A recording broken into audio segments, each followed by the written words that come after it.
தேர்தலில் அதிமுக பொதுச் செயலாளர் எடப்பாடி பழனிசாமியை முன்னிறுத்தி எப்படியாவது வட மாநிலங்கள் போல தமிழகத்திலும் ஆட்சி கட்டில் அமர்ந்துவிட வேண்டும் என பாரதிய ஜனதா கட்சி மிகப்பெரிய திட்டங்களை வகுத்து வருகிறது.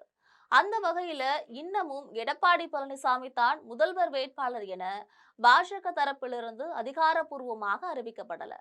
அதிமுகவுடன் கூட்டணி சேர்ந்து கொண்டு அதிகப்படியான தொகுதிகளில் வெற்றி பெற்றால் தமிழக ஆட்சி கட்டிலில் அமர்ந்து விடலாம் என பாரதிய ஜனதா கட்சி ஒருவிதமான கணக்கு போடுகிறது. அந்த வகையில கூடுதல் தொகுதிகளை கேட்டு பாஜக வெற்றி பெறுவதற்கான சில வியூகங்களையும் வகுத்திருக்கிறது. அதாவது பாரதிய ஜனதா கட்சி என்பது இந்துத்துவா கொள்கைகளை கொண்டதாக இருக்கிறது. எனவே இந்துக்கள் மத்தியில தன்னுடைய செல்வாக்கை உயர்த்தக்கூடிய வகையில ஒட்டுமொத்தமாக தமிழ்நாட்டில் 20% வாக்கு வங்கியை பெற வேண்டும் என பாஜக முன்னெடுத்திருக்கிறது. அந்த வகையில தமிழ்நாட்டில் இருக்கக்கூடிய கோவில் நகரங்கள்ல போட்டியிட்டால் இந்து ஆன்மீகவாதிகளின் ஓட்டுகளை ஒட்டுமொத்தமாக பெறலாம் என டெல்லி பாஜக மேலிடம் கருதுகிறது. அந்த வகையில தமிழ்நாட்டில் 20 முக்கிய கோவில் நகரங்கள் தேர்ந்தெடுக்கப்பட்டு ஒரு பட்டியல் டெல்லிக்கு அனுப்பப்பட்டு இருக்கிறதாம். அந்த பட்டியல் தற்பொழுது உள்துறை அமைச்சர் அமித்ஷா கையில் இருக்கிறது. இது தொடர்பாக அமித்ஷா எடப்பாடி பழனிசாமியிடம் தொடர்பு கொண்டு பேசி வருகிறார்.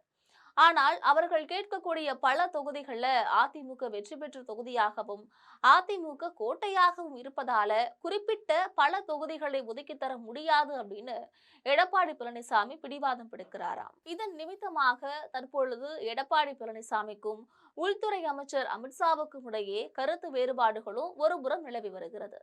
இந்த நிலையில டெல்லி பாஜக மேலிடம் தமிழ்நாட்டில் குறிவைச்சிருக்கக்கூடிய 20 சட்டமன்ற கோவில் தொகுதிகளோட பட்டியல் வெளியே கசிந்திருக்கு. அந்த வகையில மதுரை மீனாட்சி அம்மன் கோவில், ராமேஸ்வரம் ராமநாத சுவாமி கோவில், சிதம்பரம் நடராஜர் கோவில், திருச்செந்தூர் முருகன் கோவில், ஸ்ரீவில்லிபுத்தூர் ஆண்டாள் கோவில், திருநெல்வேலி நெல்லையப்பர் கோவில், கன்னியாகுமரி பகவதி அம்மன் கோவில், திருச்சி ஸ்ரீரங்கம் கோவில், தென்காசி காசி விஸ்வநாதர் கோவில், திருவண்ணாமலை அருணாச்சலேஸ்வரர் கோவில், தஞ்சை பிரகதீஸ்வரர் கோவில் மற்றும் கும்பகோணம் கோவை தெற்கு தருமபுரி என 20 தொகுதிகளை பாஜக குறிவைத்திருக்கிறது. இது குறித்து எடப்பாடி பழனிசாமியிடம் உள்துறை அமைச்சர் அமித்ஷா பேசியிருக்காரு. ஆனால் பாரதிய ஜனதா கட்சி கேட்கக்கூடிய இந்த தொகுதிகளில் பெரும்பாலான தொகுதிகள் அதிமுகவின் கோட்டையாக இருக்கின்றன. குறிப்பாக பார்த்தோம் என்றால் ஸ்ரீரங்கம் தொகுதியில் முன்னாள் முதலமைச்சர் ஜெயலலிதா போட்டியிட்டு வெற்றி பெற்றிருக்காங்க. இதே போல பல தொகுதிகள் அதிமுக வெற்றி பெற்ற தொகுதிகளாகும். எனவே அந்த தொகுதிகளை விட்டுத்தர முடியாது அப்படின்னு எடப்பாடி பழனிசாமி மறுப்பு தெரிவிச்சிருக்காரு. ஆனால் அதே வேளையில மேற்படி 20 தொகுதிகளில் அதிமுக தோல்வியடைந்த தொகுதிகளை குறிப்பிட்டு அந்த தொகுதிகளை தங்களுக்கு ஒதுக்கி தர வேண்டும் என பாரதிய ஜனதா கட்சி சார்பில் தீவிரமான பேச்சுவார்த்தையும் நடைபெற்று வருகிறது.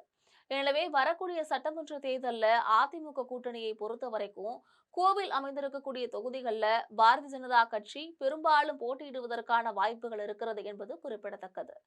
இது மட்டுமல்ல, தமிழ்நாட்டில் பாரதிய ஜனதா கட்சி 50 தொகுதிகளில் போட்டியிடுவதற்கான வேட்பாளர் பட்டியல் ஏற்கனவே தயாராகிவிட்டது. இந்த பட்டியலும் தற்பொழுது மத்திய உள்துறை அமைச்சர் அமித்ஷா கையில தான் இருக்கிறது. எனவே கூட்டணி முடிவுகள் அறிவிக்கப்பட்டதும் பாரதிய ஜனதா கட்சி சார்பிலான வேட்பாளர்களும் அறிவிக்கப்படுவார்கள் என்பது முக்கிய செய்தியாகவே பார்க்கப்படுகிறது. இதுபோன்ற அரசியல் பின்னணி செய்திகளை தெரிந்து கொள்வதற்காக எப்பொழுதும் இணைப்பில் இருங்கள் ஜெம் தொலைக்காட்சியுடன். நன்றி.